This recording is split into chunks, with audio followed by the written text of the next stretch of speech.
Hey everyone, here's the weekly Investables update. On time, even though I was off for most of this week. Today, let's have a little dose of practical startup work. And also, I'd love your help with something. So please listen to the end. Last week, I talked a bit about validating ideas. And if you want to learn more about that, I will be publishing an article on the topic on danieltanner.com on Monday. But let's apply the specifics to Investables. Hearing how we do it here may help you with your own startup too. As I mentioned last week, Investables is really building a product with a three-sided market.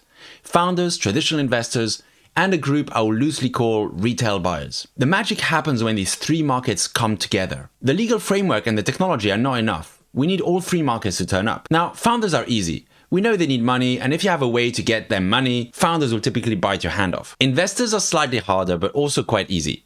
Every investor we know, including ourselves, immediately sees the benefits of being able to invest in startups, but with liquidity. And the VC feeding frenzy in the ICO bubble, and even in the later wave of governance tokens, validates that demand too. The only real question mark is on the retail buyers. This is not a problem we could see clearly before we built an MVP of Investables. And that's part of the startup journey. You build some kind of MVP that enables you to learn a thing, and then you adjust and you learn some more. Back in the lean startup days, we called this the build, measure, learn loop. We're now in the measure and learn phases for Investables. The data doesn't have to come only from the code, and in fact, it rarely does. Not if you want to move quickly early on when there are not a lot of users or traffic. In that case, it's likely to come from a number of one-on-one conversations with people, like you. By the way, when you try to get data out of people rather than code, it's important to ask the right questions. If that's not something you feel you're an expert at yet, and you'd like to get better, I always recommend Rob Fitzpatrick's excellent book, The Mom Test, to learn how to ask those questions. So what are we trying to learn about? Well, the key question is, how do we appeal to those retail buyers?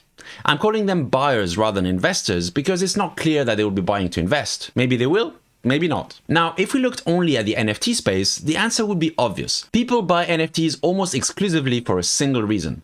Because they think they can sell them for more money. Sure, there are some exceptions, but they are few. I've generally looked down on that model because it's not sustainable. It relies on hype, and hype eventually runs out, and then the price comes crashing down, a bunch of people lose a lot of money, and so on. It's a good way to run a giant internet casino, but that's not what we're building. With Investables, we want to build something people will back because they want to see it succeed, or they want to be a part of the story, or other reasons that aren't purely financial, and definitely not based mostly on extremely short-term financial interest. So that means we can't easily learn from the NFT bubble, because it's not a good fit for the people we want to sell to.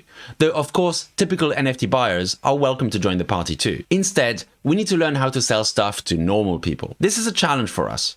My background and my co-founder's background are both in B2B rather than B2C. I often say that the startup task list should start with whatever hypothesis is the most uncertain, what you're least sure about, rather than being a comfortable list of things you know how to do already. Well, at the top of our list is, how do we get normal people to buy these Investables? That's the question at the top of our minds now, and probably for the next few months. If we crack this, I think the rest of the business will just fall into place really easily. If we don't, working on the rest might be a waste of time. So here's my ask. Are you a person who occasionally buys things? Do you have opinions on things?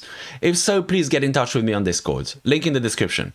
I'd love to schedule a call with you so we can learn from your perspective. And I might have some useful things to say to you about whatever problems you're facing. And with this, happy Easter, GM, and good luck.